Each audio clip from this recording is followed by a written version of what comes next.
يضلل فلا هادي له ونشهد أن لا إله إلا الله ونشهد أن محمدا عبده ورسوله أما بعد فإن الخير الحديث كتاب الله وخير الهدي هدي محمد صلى الله عليه وسلم وشر الأمور محدثاتها وكل محدثة بدعة وكل بدعة ضلالة وكل ضلالة في النار. أعوذ بالله من الشيطان الرجيم. إذا حكمتم بين الناس أن تحكموا بالعدل وقال الله تبارك وتعالى ومن لم يحكم بما أنزل الله فأولئك هم الكافرون. رب اشرح لي صدري ويسر لي أمري واحلل عقدة من لساني يفقهوا قولي. اللهم أرنا الحق حقا وارزقنا اتباعه وأرنا الباطل باطلا وارزقنا اجتنابه آمین یا رب العالمین. انسانی زندگی کا سب سے بہترین ثمرہ جو اس دنیا کے اندر اسلامی معاشرے کے اندر ہر انسان کو میسر ہوتا ہے وہ انصاف ہے، وہ عدل ہے، وہ ظلم کو روکنے کے لیے تمام وہ قوتیں جو کہ ظالم کا ہاتھ پکڑ لیں، اس کی وصف اسلام کا بنیادی وصف ہے. جس معاشرے کے اندر ظالم کی سرکوبی نہ کی جا سکے، مظلوم کو اس کا حق دیا نہ جا سکے، وہ معاشرہ کبھی بھی نہیں پنپتا. علی رضی اللہ تعالیٰ عنہ کا ایک قول بڑا مشہور ہے کہ کوئی بھی حکومت کفر کے ساتھ چل سکتی ہے لیکن ظلم کے ساتھ نہیں چل سکتی. اور پھر اللہ سبحانہ و تعالیٰ کا واضح حکم ہے وَمَن لَّمْ يَحْكَمْ بِمَا أَنزَلَ اللَّهُ أُولَٰئِكَ هُمُ الْكَافِرُونَ. جو لوگ اللہ کے اتارے ہوئے کلام کے مطابق فیصلے نہیں کرتے، اولئک هم الکافرون، وہ کافر ہیں. پھر فرمایا وَمَن لَّمْ يَحْكُم بِمَا أَنزَلَ اللَّهُ أُولَئِكَ هُمُ الظَّالِمُونَ. جو لوگ اللہ کی اتاری ہوئی کتاب کے مطابق فیصلے نہیں کرتے وہ ظالم ہیں. اور تیسری مرتبہ فرمایا وَمَن لَّمْ يَحْكُم بِمَا أَنزَلَ اللَّهُ أُولَئِكَ هُمُ الْفَاسِقُونَ. جو لوگ اللہ کی اتاری ہوئی کتاب یعنی قرآن کے مطابق فیصلے نہیں کرتے وہ فاسق ہیں. حقیقت یہی ہے کہ اسلام کے سنہری دور کی مثالیں ہمارے سامنے ہیں. ایک عام آدمی اٹھ کے کھڑا ہو جاتا ہے، وہ اپنے تئیں یہ سمجھتا ہے کہ ظلم ہوا ہے، زیادتی ہوئی ہے، کسی شخص نے اپنے عہدے کا فائدہ حاصل کرتے ہوئے کچھ زیادہ لے لیا ہے، بیت المال سے لے لیا، یہ تنخواہ زیادہ لے لی ہے، کوئی مراد زیادہ لے لی ہے. تو رسول اللہ صلی اللہ علیہ وسلم کی تربیت کا یہ نتیجہ تھا کہ وہ شخص کھڑا ہو جاتا ہے اور اعلانیاً لوگوں کے سامنے کہتا ہے لا نسمع ولا طاعہ، میں نہ تمہاری بات مانتا ہوں نہ تمہاری اطاعت کرتا ہوں. کہنے والا ایک عام انسان یا مسلمان ہے، اور جس کو کہا جا رہا ہے وہ شخص ہے جس سے پورا عالم کفر اس کے نام سے کانپتا ہے. عمر بن خطاب رضی اللہ تعالیٰ عنہ خطبہ دے رہے ہیں، یہ معاملہ سامنے آتا ہے. حضرت عمر فرماتے ہیں کہ جب بات یہ میں سنتا ہوں میں اللہ کا شکر ادا کرتا ہوں. اللہ تو نے مجھے ان لوگوں کے اوپر امیر مقرر کیا ہے جو اندھے بہرے گونگے نہیں ہیں، وہ اپنا حق جاننا بھی چاہتے ہیں، لینا بھی جانتے ہیں. یہ تو بات پہلے بھی کئی مرتبہ بیان کر چکی ہے، لیکن حقیقت یہی ہے کہ اسلام نے وہ عادلانہ نظام قائم کیا ہے کہ ریاست کا بڑے سے بڑا شخص، طاقتور شخص، سب سے زیادہ با اثر شخص وہ بھی قانون کی گرفت سے باہر نہیں ہو سکتا. اللہ سبحانہ و تعالیٰ کا اصول ہے، اللہ تعالیٰ نے مختلف جرائم کی مختلف سزائیں قرآن کے اندر بیان کی ہیں، اور ان سزاؤں کو یقیناً کہا جا سکتا ہے بہت سخت سزائیں ہیں. کوئی شخص اگر بدکاری کا مرتکب ہوتا ہے، اگر وہ شادی شدہ ہے تو رجم کر دیا جائے گا. رجم کیا ہے کہ اس کو زمین کے اندر کمر تک گاڑ دیا جائے گا، اس کو پتھر باری کر کے اس کو ہلاک کر دیا جائے گا. اگر غیر شادی شدہ ہے تو 80 کوڑے لگائے جائیں گے. اس طریقے سے اگر کوئی شخص چوری کا مرتکب ہوتا ہے اس کے ہاتھ کاٹ دیے جائیں گے. کوئی شخص اگر ارتداد کرتا ہے، اسلام کو چھوڑ کے کفر کی طرف چل جاتا ہے، اس کی گردن ماری جائے گی. مختلف حدود ہیں جن کا ذکر ہوتا ہے. اور بعض اوقات بلکہ اکثر اوقات ہم کہتے ہیں کہ پوری وہ قومیں جو اسلام سے ہمیشہ دشمنی کا رویہ رکھتی ہیں، اسلام کے اوپر ہمیشہ تنقید کرنے کا معاملہ کرتی ہیں، وہ کہتے ہیں کہ مسلمانوں کا قانون بڑا سخت ہے، یہ انسانیت کے خلاف. لیکن ذرا غور کریں، جب کبھی یہ حدود قائم تھیں، یا اب بھی کچھ عرصہ پہلے تک بھی سعودیہ کے اندر یہ حدود قائم تھی، کوئی جرم کرتا پکڑا جاتا، سزا ثابت ہو جاتی، اور لمبا قصہ بھی نہیں ہے کہ سالوں چل رہا ہے، مہینوں سالوں قصہ چل رہا ہے، پتہ ہی نہیں چل رہا کہ مجرم کون ہے اور منصف کون ہے. ظالم دھندناتا پھرتا ہے، سزا نہیں مل سکتی، مظلوم چیختا رہتا ہے، اس کو کبھی اس کی جزا نہیں مل سکتی. اسلام کا قانون ایسا نہیں ہے. وہ کہتا ہے کہ جب ثابت ہو گیا تو پھر کوئی چھوٹے بڑے کی رعایت نہیں ہے.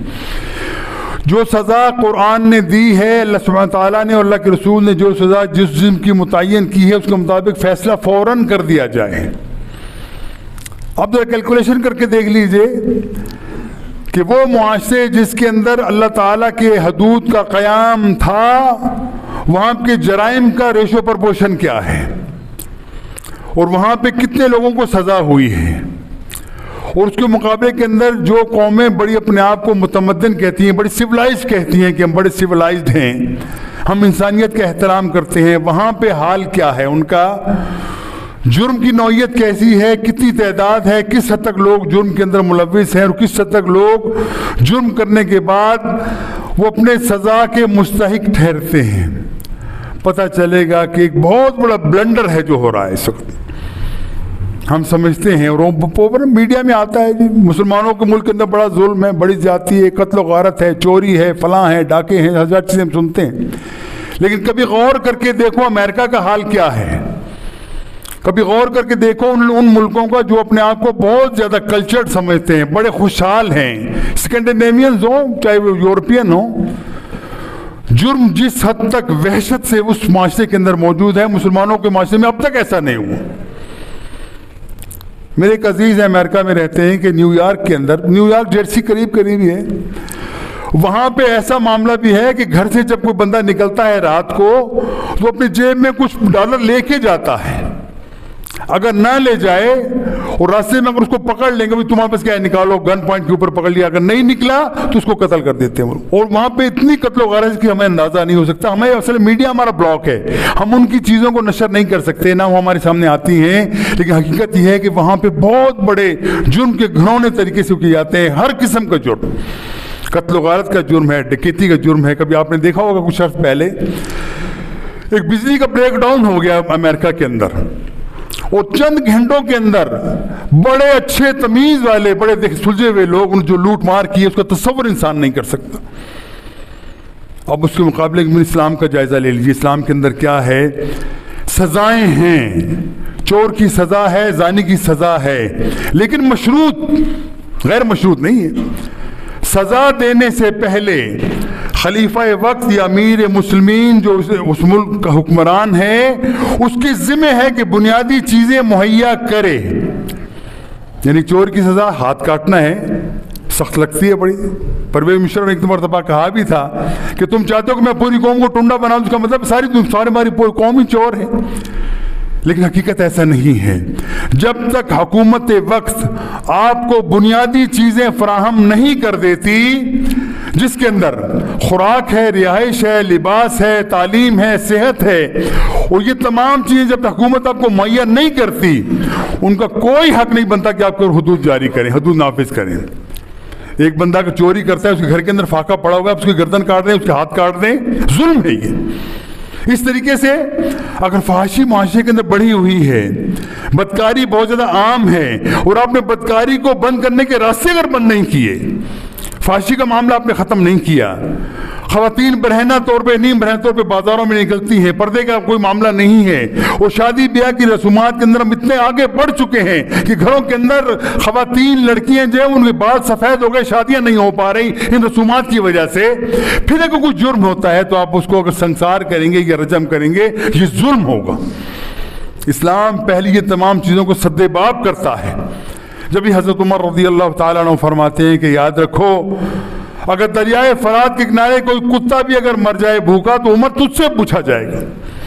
اور ایک موقع ایسا آیا کہ مسلمانوں کی خلافت کا معاملہ ہے، کوئی فاقے کی کیفیت پیدا ہو گئی، کچھ غلے کی کمی پیدا ہو گئی۔ حضرت عمر رضی اللہ تعالیٰ عنہ نے یہ حدود کو ساقط کر دیا کہ جب تک ہم لوگوں کے مسائل حل نہیں کرتے ہم چور کے ہاتھ نہیں کاٹیں گے۔ ہمارے ساتھ یہ معاملہ مسجد میں ہوا ہے کئی مرتبہ، ہمارے لوگ ٹوٹیاں اتار کے لے گئے یہاں سے، ایک مرتبہ ہمارا گلہ ہی اٹھا کے لے گئے پورے، ایک مرتبہ ہم نے ریڈ ہینڈڈ بندہ پکڑ لیا یہاں پہ، فیصل آباد کا کوئی مزدور آدمی تھا، پکڑ لیا اس کو ہم نے۔ اب اس نے ٹوٹیاں ڈالی ہوئی ہیں، ہماری 400 کی وہ ہمارا جو ٹیپ ہے وہ 400 روپے کا ہے، لیکن وہ بیچارہ جا کے 50 میں بیچ دے گا۔ اس کو پکڑ لیا میں نے، تو کیوں کیا تم نے ایسا؟ کہتا ہے بھائی پہلی بات یہ ہے کہ میرے گھر میں میرے بچے بھوکے ہیں، دوسری بات یہ ہے کہ میں چوری کس کی کروں؟ اللہ کے گھر کی چوری کرتا ہوں، اللہ سے معافی مانگ لوں گا میں کہاں جاؤں؟ حقیقت یہ بات ہے، یہ بہت ہی لمحہ فکریہ ہے کہ ہمارے معاشرے کے اندر، اور اب بھی لوگوں کا معاملہ ایسا ہی ہے یقیناً۔ ہم تو سمجھ رہے ہیں ہمارے پاس تو کھانے پینے کو ہے، کوئی مسئلہ نہیں ہے سب معاملہ، لیکن آپ کو کیا معلوم کہ بندہ سفید پوش ہے، ہو سکے تو گھر کے اندر کھانے کا بھی نہ ہو، وہ مجبور ہو کہ اگر کوئی کرپشن کرتا ہے تو ہم اس کو پکڑ لیں، تم نے غلط کیا ہے، پہلے اس کو سد باب کیا جائے۔ یہ اصل میں بنیادی معاشرت کا اصول ہے کہ لوگوں کے وسائل مہیا کرو، اس کے بعد ان کی اگر وہ غلط کرتا ہے تو اس کی سخت سے سخت سزا اس کو دے دی جائے۔ حضرات یہ تمام چیزیں اللہ سبحانہ و تعالیٰ نے اپنے خلفائے راشدین کے ذریعے یہ چیزیں ہمارے سامنے رکھی ہیں کہ جب تک ہم اس معاملے کے اندر آگے بڑھ کے ہم کام نہیں کرتے، صرف حدود کا نام لے کے دنیا کے اندر یہ کرنا کہ بڑا ظلم ہو رہا ہے، یہ قطعی طور پہ درست نہیں۔ اور آپ کو معلوم ہے حدود کا برکات کتنی ہے کہ اللہ کے رسول فرماتے ہیں جس ایریے کے اندر اللہ کی حدود کو نافذ کر دیا جاتا ہے اللہ سبحانہ و تعالیٰ اپنے غیب کے خزانے کھول دیتے ہیں ان کے اوپر۔ آپ دیکھ لو سعودیہ کے اندر کیا معاملہ تھا ایک زمانے کے اندر، وہ بھوکے ننگے لوگ تھے، حقیقت ہے یہ۔ آج سے 100 سال 150 سال پہلے اب چلے جاؤ، آپ کو معلوم ہے ہمارے آبا اجداد بھی وہیں سے ہجرت کر کے آئے ہیں۔ کیا حال تھا اس وقت؟ بے راہ روی تھی، شرک تھا، ہر قسم کی بدماشی وہاں پہ موجود تھی۔ جو ہمارے یہاں شرک کے معاملات پاکستان کے اندر آپ کو نظر آتے ہیں، پاکستان، انڈیا، بنگلہ دیش کے اندر، کہ ہر گلی چوراہے کے اندر آپ کو قبر پرستی نظر آتی ہے، پیروں کی پوجا نظر آتی ہے، لوگ غیر اللہ کو سجدہ نظر آتا ہے، یہ چیزیں وہاں بھی تھیں۔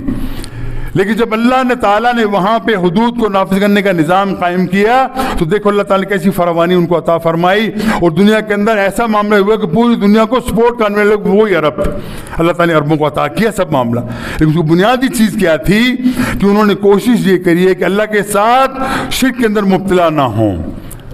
انفرادی طور پہ ہو سکتا ہے کوئی معاملہ غلط ہو سکتا ہے، لیکن اجتماعی طور پہ آج بھی پورے عرب کے اندر، چاہے وہ امارات ہی کیوں نہ ہو، چاہے وہ کویت اور سعودیہ ہی کیوں نہ ہو، بظاہر طور پہ شرک کا کوئی مشابہ وہاں پہ نظر نہیں آتا، اور وہ لوگ اللہ کے احکامات پہ چلنے کی کوشش کرتے ہیں۔ اب معاملہ تھوڑا مختلف ہو گیا، ہم دعا کرتے ہیں اللہ تعالیٰ ان کو دوبارہ اسی محنت کے اوپر لے کے آئے جس نعمت کے اوپر رہ کے اللہ تعالیٰ ان کو عطا کیا تھا۔ اور یاد رکھ لیجیے یہ معاملہ ہم یہ نہ سمجھیں کہ ایک بندہ جو ہے وہ بڑا کھاتا پیتا ہے، بڑا مال ہے اس کے پاس، وہ بڑا خوشحال ہے۔ جب تک ہم اللہ کے ساتھ اپنے تعلق کو نہیں جوڑتے، خوشحالی جو ہے نا وہ روح کا تعلق رکھتی ہے۔ آپ کا جسم آپ کا تندرست نظر آ رہا ہے، لیکن ہو سکتا ہے اندر سے آپ کتنے مجروح ہوں، کتنے آپ زخمی ہوں، آپ کو نیند نہ آتی ہو۔ اور ہم یہ سمجھتے ہیں کہ بندے کے پاس بڑا مال ہے، زبردست گاڑی اس نے لی ہوئی ہے، ایم جی گاڑی ہے اس کے پاس، مرسڈیز گاڑیاں ہیں، بڑی کوٹھی ہے، وہ بیریا ٹاؤن کے اندر بڑا اس کا زبردست گھر ہے، ہر طرف چوروں، اس کے پاس تمام نوکروں کی ریل پھیل ہے، مال کچھ ہے، لیکن ہو سکتا ہے اللہ تعالیٰ نے اس کا سکون سلب کر لیا۔ میں آپ کے ساتھ میں پہلے عرض کر چکا، ہمارے ایک ساتھی تھے کراچی کے اندر، بڑا مالدار، بہت زیادہ ان کے پاس مال دولت سب کچھ، لیکن اللہ تعالیٰ نے سلب کر دی، سب چیزیں چھین لی اس سے، سب کچھ ہے اور نہیں کر سکتا، شوگر ہے میٹھا نہیں کھا سکتا، اس کو بی پی بڑا ہوا ہے، گوشت نہیں کھا سکتا، نمک نہیں کھا سکتا، سب چیزیں لوگ ڈاکٹرز میں بند کر دی۔ اب سب کچھ ہونے کے باوجود وہ بیچارہ سوکھی روٹی کھاتا ہے یا تو سبزیاں ابال کے کھاتا ہے، اور رات کو جب تک ٹینگلائزر نہیں لے اس کو نیند نہیں آتی۔ لیکن اس کے مقابلے میں آپ لکھ دیجیے جو لوگ تنگ دست ہیں، سارا دن مزدوری کرتے ہیں، شام کو دیکھیے اب روڈوں کے اوپر ہی چوباروں کے اندر، یہ برآمدوں کے اندر لوگ پڑے ہوتے ہیں، ایک اینٹ سر کے نیچے رکھی ہوئی ہے، سردی ہے گرمی ہے، مزے سے خراٹے لے کے سو رہے ہوتے ہیں۔ یہ وہ چیزیں جو اللہ تعالیٰ دنیا کے اندر عطا کرتا ہے. تم اللہ تعالیٰ کے ساتھ چلو گے, اپنے تعلق کو درست رکھو گے, رزق حلال کے لیے کوشش کرو گے, اور اللہ کا خوف تمہارے دل کے اندر ہوگا, اللہ تمہیں سکون عطا فرما دے گی. دوسری بات یاد رکھ لیجئے کہ جب اللہ تعالیٰ سے ہم ڈریں گے, دو چیز انسان کو جرم سے روکتی ہے. ایک چیز ہے کہ ہمارے دل کے اندر یہ خوف پیدا ہو, ہمارے ایمان اس حد تک مضبوط ہو چکا ہو کہ ہم دنیا کے اندر آئے ہیں, یہ دارالامتحان ہے, یہاں پہ ہم بیٹھے ہوئے ہیں, اپنی تیاری کر رہے ہیں, اور تیاری کرنے کے بعد ایگزام ہوگا, ایگزام کے بعد ہمارا رزلٹ نکلے گا, ہم نے کہاں جانا ہے. اگر یہ دل کے اندر تمنا پیدا ہو گئی, یہ خوف پیدا ہو گیا کہ ہم نے دنیا کے اندر جو بھی ہم نے کیا ہے اس کا حساب کتاب ہمیں دینا ہے, تو بندہ رک جاتا ہے ایک منٹ کے لیے, آگے بڑھے گا نہیں. وہ جس کو احساس ہے کہ مجھے ایک ایک سیکنڈ کا, ایک ایک منٹ کا مجھے حساب دینا ہے, وہ حساب بھی کیسا, ہم یہ سمجھتے ہیں کہ حساب کیسے ہوگا, بندہ سوچتا ہے نا کہ اللہ تعالیٰ کیسے حساب لے لے گا. آج کل یہ چیز سمجھنا بہت آسان ہو گئی. اللہ تعالیٰ نے ہمارے لیے مزید ہمارے لیے مشکلات پیدا کر دی. اللہ تعالیٰ نے کہ دیکھو تم کہتے ہو کہ حساب کوئی نہیں لے سکتا, دیکھو آج چھوٹی سی چپ کے اندر کتنا ڈیٹا بھر سکتے ہو, سارا معاملہ, ایک ایک چیز آپ کی محفوظ ہو سکتی ہے, تم کر سکتے, تمہاری ناقص اور عقل ہے, تھوڑا سا تمہارا علم ہے, تھوڑی سی ٹیکنالوجی تمہارے پاس آئی ہے, تم یہ تمام چیزیں سیو کر سکتے ہو, اپنے بچوں کو دکھا سکتے ہو, بیٹا دیکھو میں جوانی میں یوں تھا, یہ کرتا رہا, یہ کرتا, یہ تصویریں, یہ تمام چیزیں کر سکتے ہو. اللہ سبحانہ تعالیٰ کے لیے کیا چیز ناممکن ہے. یہ بات ہو سکتا ہے 10 سال پہلے سمجھنا تو مشکل ہوتی ہو, یا 20 سال 50 سال پہلے, لیکن آج کل یہ سمجھنا مشکل نہیں ہے. جو قرآن کہتا ہے لا یغادر صغیرۃ ولا کبیرۃ الا احصاها, اللہ وہ قدرت ہے, وہ ذات ہے, تمہارا چھوٹے سے چھوٹا عمل, بڑے سے بڑا عمل, چھپا ہوا عمل یا ظاہر عمل, یا تمہارے دلوں کے اندر جو خبث بھرا ہوا ہے وہ بھی, اور دلوں کے اندر جو تمہاری نیکیاں ہیں وہ بھی, اللہ سب کچھ تمہارے سامنے لا کے رکھ دے گا. یہ دیکھ لو تم نے یہ کیا کیا. تو یہ بات ہے کہ ہمارے دل کے اندر اللہ کا خوف پیدا ہو جائے, پھر بھی ہم جرم سے بچ سکتے ہیں. نمبر 2, اگر جس کے دل کے اندر اللہ کا خوف پیدا نہیں ہوتا, آخرت کا احساس پیدا نہیں ہوتا, وہ اللہ تعالیٰ کے احکامات کو جانتے ہوئے بھی اس سے اپنے آپ کو بچا کے اپنی زندگی گزارنا چاہتا ہے, پھر اس کے لیے دوسری سزا ہے کہ پھر سزا کا خوف ہو کہ دنیا کے اندر سزا کرو گے تو بچ نہیں سکو گے, چاہے تم چھوٹے ہو نہیں بچو گے, بڑے ہو تب بھی نہیں بچو گے. لیکن آج کل معاملہ ہمارے یہاں آپ دیکھ لیجیے وہ معاملہ کیسا ہے کہ اللہ کے رسول صلی اللہ علیہ وسلم فرماتے ہیں کہ وہ قوم کبھی فلاح نہیں پا سکتی جس قوم کے اندر کوئی با اثر آدمی کوئی جرم کرے تو اب بڑے اثر کی وجہ سے, مال کی وجہ سے, رتبے کی وجہ سے, اپنی وجاہت کی وجہ سے وہ چھوٹ جائے, اور کوئی غریب اگر پکڑا جائے تو اس کو رگڑ دو, تمام حدود اس کے اوپر قائم کر دو, تمام سزائیں اس کے اوپر قائم کر دو, ان کو تمام قسم کی جتنی بھی قانونی موثقافیوں کو لگا کے ان کو اندر کر دو, ان کو سزا بھی دو, سب کچھ دے کہ جو امیر کو کر لے تو نہ پڑے. اللہ کے فرماتے ہیں وہ قومی فلاح نہیں پا سکتی. آپ دیکھ لو ہمارے ماحول کے اندر کیا ہوا ہے, ہمارے ملک کے اندر کیا ہوا ہے آج تک, جب سے پاکستان بنا ہے آج بھی عام آدمی وہ تڑپتا ہے انصاف کے لیے, اور انگریزوں کا ایک نظام ایسا نظام بنا کے گئے انسان کہ ہم ہمیشہ ایکسپلائٹ ہوتے رہیں, ہمارے جذبات کو مجروح کیا جاتا ہے. وکیلوں کا معاملہ دیکھ لیں, وکیل ہمارے ملک کے اندر ہوتے ہیں, ہمارے وکیلوں کا معاملہ کیا ہے.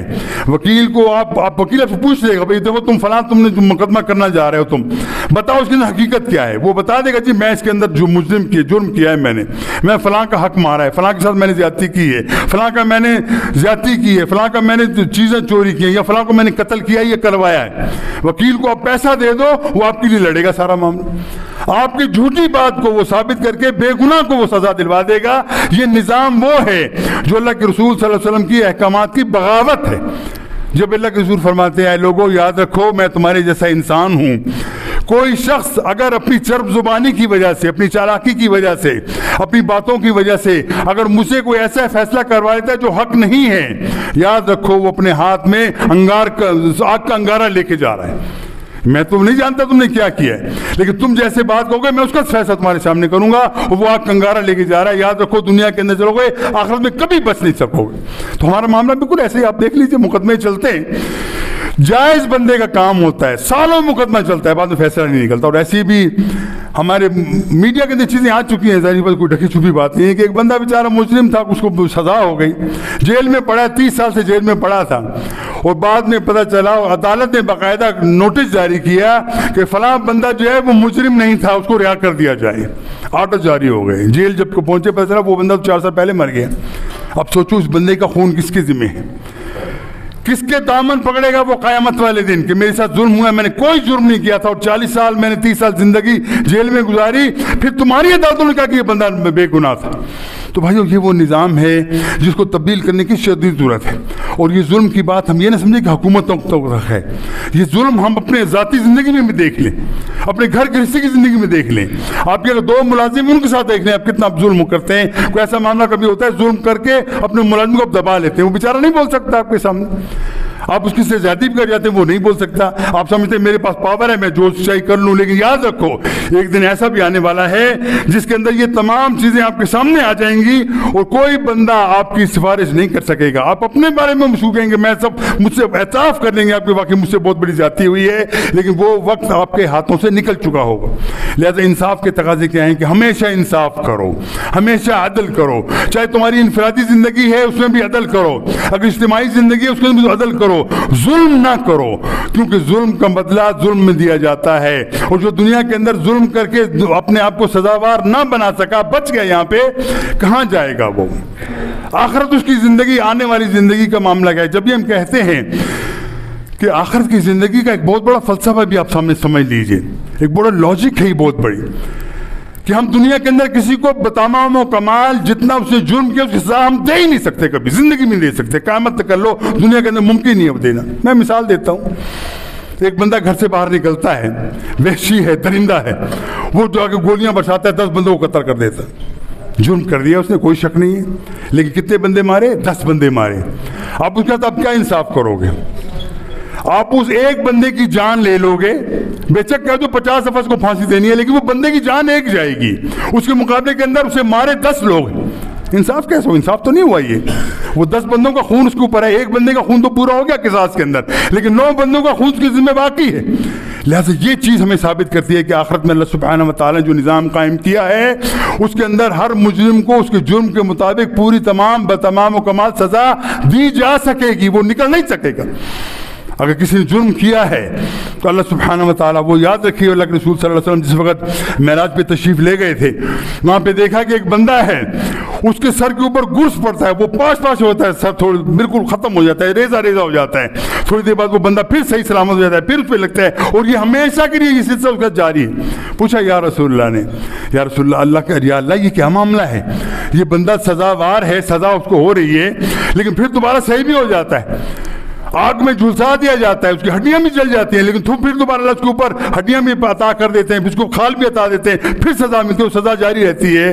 کہ یہ وہ لوگ ہیں جو دنیا کے اندر ظلم کر کے آئے تھے, اور دنیا کے اندر اب ظلم کا صحیح بدلہ نہ جن کو دیا جا سکا, اب یہ ہمیشہ اس آگ کے اندر, اس عذاب کے اندر جھونکے چلے جائیں گے. یہ ہے اصل میں سزا کا صحیح طریقہ, اس کے اندر ہر بندے کو کما حق کو سزا ملے گی, وہ آخرت کے اندر کے علاوہ کوئی نہیں ہے. لیکن بھائیو کبھی ہمارے دل میں یہ خیال پیدا ہوا ہے ہم جو کر رہے ہیں کل اللہ کے سامنے پیش ہو کے جواب دہی کرنا ہے, اللہ کے سامنے کھڑے ہو کے ہم اپنے گناہوں سے انکار بھی نہیں کر سکیں گے, ایویڈنس موجود ہوں گے, تمام ڈیٹا آپ کے سامنے لکھا ہوگا تم نے فلاں کام کیا تھا.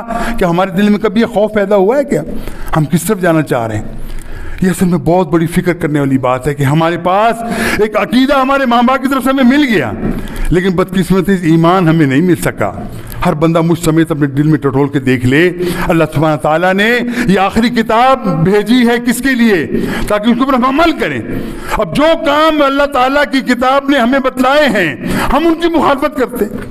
سود کا معاملہ ہے ہم ہنیمبریاں کھاتے ہیں, ظلم کا معاملہ ہے ہم ظلم کے اندر اپنے آپ کو ہمیشہ ملوث رکھتے ہیں, اور کبھی ہم نے کھول کے نہیں دیکھا کہ اللہ تعالیٰ ہم سے کیا چاہتا ہے, اللہ تعالیٰ ہم سے کیا مطلوب کرتا ہے, اللہ تعالیٰ اس کے اندر بھلائی کس کی ہے, جو اللہ تعالیٰ ہم سے چاہتا ہے اس کے اندر اجر اس کو کس کو ملے گا. یہ ہم سوچتے نہیں, عقیدہ ہمارے پاس موجود ہے, لیکن حقیقت بات یہ ہے کہ وہ ایمان کی کیفیت جو ہمیں برائی سے روکنے والی تھی, وہ ایمان کی کیفیت جس سے ہم اچھے کام کرنے والے تھے, وہ ایمان کی کیفیت جس کے اندر ہم اچھے اور برے کی تمیز ہونا چاہیے تھی, وہ ہمارے پاس موجود نہیں ہے. الا ما رحم ربی, سوائے ان کے جو لوگ چند لوگ ایسے ہیں جن کے دل کے اندر احساس پیدا ہو. اگر یہ احساس پیدا ہو جائے یقین کیجئے دنیا سے ظلم ختم ہو جائے, دنیا سے انصاف کا بول بالا ہو جائے, دنیا کے اندر کوئی کسی کو ظلم کرتے ہوئے 10 مرتبہ سوچے کہ مجھے اس کا حساب کیسا دینا پڑے گا.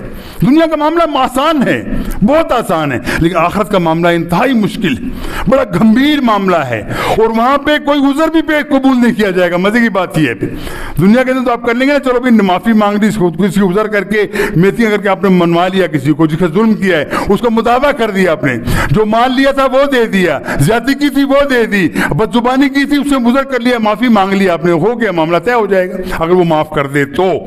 لیکن آخرت کا معاملہ اس کے بالکل برعکس ہے, وہاں پہ سزا اتنی ہی ملے گی جتنا آپ نے ظلم کیا ہے. آخری بات کیا کہ میں بات ختم کر دوں گا, لیکن رسول صلی اللہ علیہ وسلم فرماتے ہیں کہ قیامت والے دن میدان حشر کے اندر میدان لگا ہوگا, نیکیاں تل رہی ہوں گی, سب معاملے ہوں گے, لوگ آ رہے ہوں گے اپنے اپنے اعمال لے کر, تلواتے ہوں گے. جن کا نیکی کا پلڑا بھاری ہے وہ جنت میں جا رہے ہیں شادان خوشان فرحان جا کے, اور جو لوگ بدقسمت پھنس گئے وہ ہمیشہ ہمیشہ کے پچھتاوے کے اندر پڑ گئے. ایک بندہ آتا ہے, اللہ سبحانہ تعالیٰ اس کی نیکیوں کو نولتے ہیں, دیکھا اس کی نیکیوں والا پلڑا بہت بھرا ہوا ہے, بہت نیچے ہے, اور گناہوں والا پلڑا اوپر چڑھا ہوا ہے اوپر. اب یہ بڑا خوش ہے کہ معاملہ درست ہو گیا, ابھی یہ ہے کہ آرڈر جاری ہو گیا, میاں تم کامیاب ہو گئے, نکلو تم.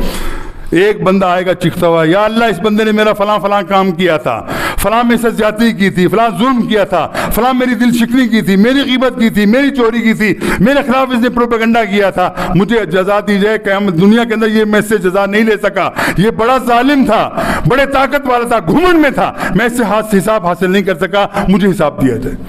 اللہ سبحانہ و تعالیٰ سے کیا چیز پوشیدہ ہے, وہ تمام باتیں حقائق ہوں گی. وہ بندے کی نیکیاں اٹھا کے اس دوسرے بندے جو طلبگار بندہ ہے اس کے پلڑے میں ڈال دی جائیں گی. لیکن اب یہ فارغ ایک سے نہیں ہوگا کہ ایک اور بندہ آ جائے گا, یا اللہ اس نے میرے ساتھ یہ فلاں فلاں جاتی کی تھی, یہ معاملہ ہے, نیکیاں اس کو دوبارہ دے دی جائیں گی. اور ایک وقت ایسا آئے گا وہ نیک آدمی جس کی مٹی کو پلڑا بہت جھکا ہوا تھا, یہ صحیح حدیث بیان کر رہا ہوں میں, اس کا پلڑا خالی ہو جائے گا لیکن دینے والے موجود ہوں گے. ابھی تک لوگ دعوے دار موجود ہوں گے. اب کیا کیا جائے؟ اللہ تعالیٰ کی حکمت, اللہ تعالیٰ کا عدل, میں نے کہا وہ کامل ترین عمل ہے. اس کے بعد ان لوگوں کی برائیاں لے کے اس کے پلڑے میں ڈالتے چلے جائیں گے, اس شخص کو دھکیل کے اٹھا کے جہنم کے اندر ڈال دیا جائے گا. بھائیو یہ کس کے ساتھ ہوگا؟ یہ صرف یہودیوں کو, عیسائیوں, ہندوؤں کی بات نہیں ہے, ہر اس شخص, ہر انسان کی بات ہے جو بھی اللہ تعالیٰ کے ساتھ ایمان لایا پھر اسے اپنی زندگی کو درست نہ کیا اور دنیا کے اندر اپنے معاملات کو درست نہ کر کے گیا. یاد رکھیے اللہ سبحانہ و تعالیٰ, ایک تو وعدہ اللہ نے کیا کہ میں شرک کرنے والوں کو کبھی معاف نہیں کروں گا, اور دوسری بات جن لوگوں نے دنیا کے اندر اپنے حساب کتاب طے کر کے صاف کر کے نہیں آئے, میں نہیں بخشوں گا ان کو جب تک وہ لوگ نہ بخش دیں. یہ حقوق العباد اتنا سخت معاملہ ہے, یاد رکھ لیجئے. لوگوں کے حق حاصل مار کے تم سمجھو چھوٹ جاؤ گے, اللہ بھی نہیں چھوڑے گا تمہیں جب تک تم حقوق کا تمام حساب کتاب میں کر دو. یا تو دنیا میں کر دو سارا معاملہ, بہت بہتر, آسان, بہت ہی آسان. اور اگر دنیا میں اگر یہ حساب کتاب نہ کر سکے, تمہاری موت آ گئی اور تمہارے پاس لوگ ایسے رہے کہ جن کا تم نے مال کھایا تھا, ان کی زیادتی کی تھی, ظلم کیا تھا, جن کے اوپر تم نے اس کا دل ستایا تھا, چغلی کی تھی, چوری کی تھی, ان کے دل کو دکھایا تھا تم نے, اگر حساب نہیں کیا اور مر گئے, بہت بڑا دوا کو اس کا صلہ دینا پڑے گا. وہ کہتے ہیں کہ نہ دو پیسے, اللہ تعالیٰ مجھے قیامت کے دن سونے کے پیسے تم سے دلا دے گا. یہ معاملہ سونے کے پیسوں کا نہیں ہے بھائی, یہ معاملہ پوری زندگی اور موت کا معاملہ ہے. اگر وہاں پہ دعوے دار ہمارے نکل گئے, دنیا کے اندر ہم انصاف نہ کر سکے, دنیا کے اندر ہم ظلم کرتے رہے اور ہماری موت آ گئی, تو یقیناً بہت بڑا خسارہ ہے. بھائیو یہ وہ چیزیں بنیادی جو ہماری زندگی سے تعلق رکھتی ہیں, ہمیں کوشش کرنا چاہیے کہ ہر معاملے کے اندر صبح شام دیکھیں. اور میں کہا کرتا ہوں صرف 10 منٹ نکال کے رات کو سونے سے پہلے, جب وہ کہتے ہیں کہ وہ لوگوں کی مراقبے کی بات, ہم نام مراقبے کا نہیں لیتے لیکن حقیقت یہ رات کو اپنا تھوڑا سا وہ ایسے کر لیا کرو کہ ہم رات کو سارا دن ہم نے کیا کیا ہے, کتنی نیکیاں کی ہیں, کتنی برائیاں کی ہیں, کتنی میں نے غیبتیں کی ہیں, کتنوں کو لگے میں لوگوں کا مال کھایا ہے. اور پھر یہ بھی دیکھ لو, چلو میں نے کتنے لوگوں کے ساتھ نیکی کی ہے, مدد کی, کتنے بھوکوں کو کھانا میں نے کھلایا, کن لوگوں کی ذمہ دارت سے کی ہے. یہ تمام چیزیں غور کر لیا کرو. اگلا دن انشاءاللہ صرف اس غور کرنے سے اگلا دن آپ کا بہتر ہو جائے گا انشاءاللہ. تو کوشش کریں کہ انشاءاللہ تمام ساتھی اس معاملے کے اندر کریں گے, کوئی ان سے ظلم نہ ہو, کوئی زیادتی نہ ہو, کوئی ان کے ساتھ بلنڈر نہ ایسا ہوگا وہ قیامت ان کے گلے پڑ جائے. اس دنیا کا حساب دنیا کے اندر چکا کے جاؤ, پھر اللہ سے امید رکھو کہ اللہ تعالیٰ غفور رحیم ہے, معاف کرنے والا ہے, اللہ تعالیٰ رحم کرنے والا ہے, تمام مسائل کو حل کرنے والا ہے. اور اپنی ماں سے 70 گنا نہ زیادہ محبت کرنے والا اللہ سبحانہ و تعالیٰ ہی ہے جو مدد کرتا ہے تمام لوگوں کی. اس کے لیے بندہ تیاری کر لے. اللہ سے دعا ہے کہ ہمیں عمل کی توفیق عطا فرمائے. وآخر دعوانا الحمدللہ رب العالمین.